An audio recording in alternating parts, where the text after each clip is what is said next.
수만 명의 고귀한 생명이 단 한 번의 판단에 처참하게 갈리는 잔혹한 전쟁의 소용돌이 속에서 피 한 방울 흘리지 않고 완전한 승리를 쟁취하는 것이 과연 현실적으로 가능하다고 믿으십니까? 오늘 우리는 동양 최고의 군사 전략가인 손무가 제시한 영원불멸의 지혜, 즉 싸우지 않고 이기는 기술의 정수를 9단계의 학술적 관점으로 매우 깊이 있게 탐구해 보고자 합니다. 전쟁의 본질을 꿰뚫는 그의 사상은 수천 년의 시간을 넘어 오늘날의 우리에게도 여전히 유효한 생존의 법칙을 제시하고 있습니다. 이제 그 거대한 역사의 서막을 함께 열어보도록 하겠습니다. 손자병법은 단순한 전쟁 지침서를 넘어서 인간 본성과 조직의 생존 원리를 관통하는 거대한 철학적 체계를 담고 있는 인류 역사상 가장 위대한 유산 중 하나입니다. 지혜로운 자는 칼을 뽑기 전에 이미 승리를 확정짓는 법입니다. 우선 우리는 손무가 활동했던 춘추 시대의 지리적 환경을 면밀히 분석해야 합니다. 당시 중원 대륙은 험준한 지형 지물과 광활한 평원이 복합적으로 얽혀 있어 군사적 요충지를 확보하는 것이 곧 국가의 존망을 결정짓는 핵심적인 요소였습니다. 태행산맥의 가파른 절벽과 장강의 거센 물살은 군대 이동에 막대한 영향을 미쳤으며 이러한 자연적 제약은 각국이 독자적인 방어 체계를 구축하는 물리적 토대가 되었습니다. 지형의 높낮이와 너비를 계산하여 병력을 배치하는 세밀한 과정은 현대 군사학에서도 여전히 중요하게 다루어지는 핵심 원칙입니다. 지리적 이점을 선점하지 못한 군대는 수적인 우세에도 불구하고 패배의 쓴잔을 마실 수밖에 없었던 것이 당시의 엄연한 현실이었습니다. 지리는 단순한 배경이 아니라 전쟁의 승패를 가르는 살아있는 변수였던 것입니다. 험난한 관문을 지키는 소수의 병사가 대군을 막아낼 수 있었던 것은 바로 이러한 지리적 우월성 덕분이었습니다. 춘추 시대의 각 제후국은 자신의 영토가 가진 고유한 지형적 특성을 극대화하여 방어선을 구축하였습니다. 이러한 물리적 환경에 대한 이해는 손자병법이 제시하는 지형편의 정수를 이해하는 첫걸음이 됩니다. 우리는 이제 이 지형 위에 펼쳐진 역사의 흔적을 따라 더 깊은 곳으로 들어가 보고자 합니다. 모든 산봉구리와 강줄기마다 새겨진 수많은 전사들의 숨결이 느껴지는 듯한 생생한 현장감을 함께 경험해 보시기 바랍니다. 지도의 선 하나하나가 수만 명의 생사를 결정짓는 엄중한 국경선이었음을 다시 한번 상기해 봅니다. 지리적 조건의 완벽한 이해는 승리를 향한 가장 첫 번째 관문이었음을 우리는 명심해야 할 것입니다. 기원전 770년 주나라가 동쪽으로 대읍을 옮긴 이후 중앙 집권 체제는 급격히 붕괴되었습니다. 이른바 하극상의 시대가 도래하면서 대륙은 춘추호패를 비롯한 수많은 제후국들이 서로의 목을 겨누는 극한의 패권 경쟁 속으로 빠져들었습니다. 매년 수백 건의 크고 작은 전투가 벌어졌으며 이는 곧 전쟁 기술과 병법 사상의 비약적인 발전을 촉발하는 결정적인 계기가 되었습니다.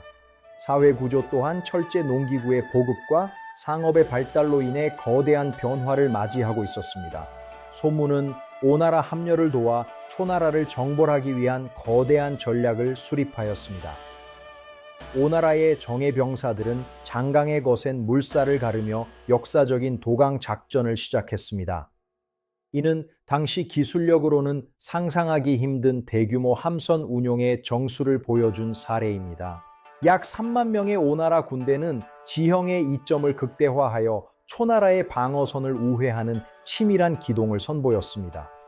보급로를 선점하고 적의 심리적 허점을 찌르는 이들의 움직임은 손자병법이 제시하는 궤도의 원리를 완벽하게 체현하고 있었습니다. 숲과 계곡은 손무에게 가장 강력한 무기 중 하나였습니다. 빽빽한 대나무 숲에 매복한 병사들은 적의 대군이 가장 취약해지는 순간을 기다렸습니다. 지형지물을 활용한 매복은 수적인 열세를 극복하고 승기를 잡는 결정적인 열쇠가 되었습니다. 침묵을 지키던 숲속에서 시작된 기습 공격은 초나라 군대에게 거대한 공포를 심어주었습니다. 손무는 적이 예상치 못한 시점과 장소에서 타격을 가함으로써 전쟁의 주도권을 완전히 장악했습니다. 이는 싸우지 않고 이기는 기술의 또 다른 이면인 압도적인 기세의 활용이었습니다. 전장의 속도는 곧 승패와 직결되었습니다. 물살을 가르며 질주하는 기병대의 기동력은 초나라의 보급체계를 순식간에 마비시켰습니다.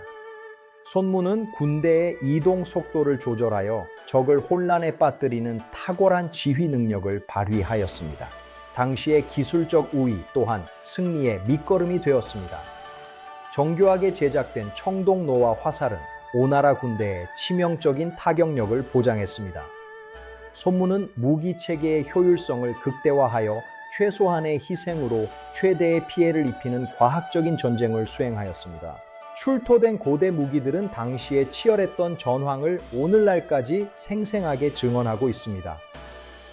날카로운 검신에 새겨진 문양은 오나라의 높은 금속 가공 기술과 더불어 전쟁에 임하는 장수들의 엄숙한 각오를 고스란히 담고 있습니다. 이는 단순한 무기를 넘어선 역사의 결정체입니다.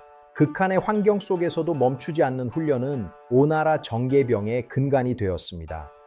폭우와 진흙탕 속에서도 흔들림 없이 대열을 유지하는 병사들의 모습은 손무가 강조한 군령의 엄격함과 군심의 결집을 상징합니다.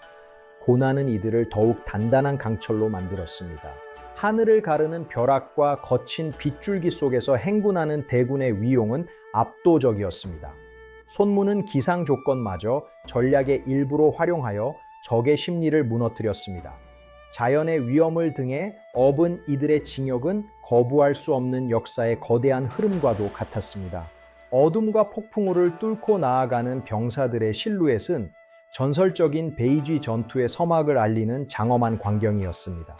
손무의 지략 아래 일사불란하게 움직이는 이들의 발소리는 곧 초나라의 도읍인 영을 무너뜨리는 진군가가 되었습니다. 역사는 이제 새로운 승자를 기록할 준비를 마쳤습니다. 산맥을 뒤덮은 대군의 거대한 움직임은 전쟁의 결말이 이미 정해졌음을 시각적으로 증명했습니다. 손무는 완벽한 계획과 실행력을 통해 수적인 열세를 뒤집고 동양 군사 사상의 영원한 신화를 완성했습니다. 이는 지혜가 무력을 압도한 인류 역사상 가장 찬란한 순간 중 하나로 기록될 것입니다. 지금까지 우리는 손무의 위대한 철학을 통해 진정한 승리의 본질이 무엇인지에 대하여 매우 깊이 있는 학술적 탐구를 진행하였습니다. 춘추 시대의 혼란 속에서도 그가 견지했던 평화와 보전의 정신은 오늘날 우리에게도 깊은 울림을 줍니다. 시청자 여러분께서도 오늘 함께 나눈 불멸의 지혜를 삶의 지표로 삼아 평화로우면서도 완벽한 승리를 거두시기를 진심으로 기원하며 여기서 인사를 올리겠습니다. 이 영상이 여러분의 삶에 작은 통찰을 더했다면 구독과 좋아요를 눌러주시기 바랍니다. 시청해주신 모든 분들께 깊은 감사를 드립니다. 감사합니다. Please subscribe and like. Thank you.